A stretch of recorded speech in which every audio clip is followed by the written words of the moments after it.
Anyone have this feeling that you should just be further along in your business than you are?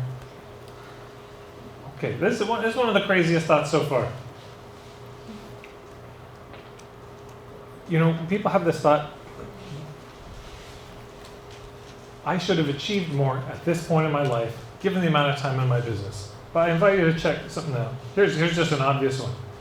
Anything weird happened in the world in the last 5 years that might have derailed things, might have complicated certain aspects of your business, might have, it's been a rough last 4 years. So there's just that. But how about over the last decade or so? Any deaths? Anyone get sick? Was that person you? Any heartbreak? You still in the same relationship you were? It's so staggering that you're still standing. A more accurate thought I would just invite is that it's amazing that you're still here. It's amazing you've gotten this far.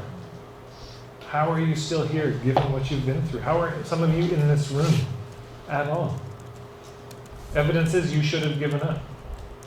Statistically speaking, it's just you look at what you dealt with. So again, be easy on yourself. It's really easy to beat ourselves up. I should be further ahead. But in what reality are you talking about? Your life or this imaginary life that you think you should have had? It's easy to play the movie in our head of how our life was supposed to go, but you got the life that you got. And you've had the realities you've had. Yeah, my guess is you did the best you could, and here you are.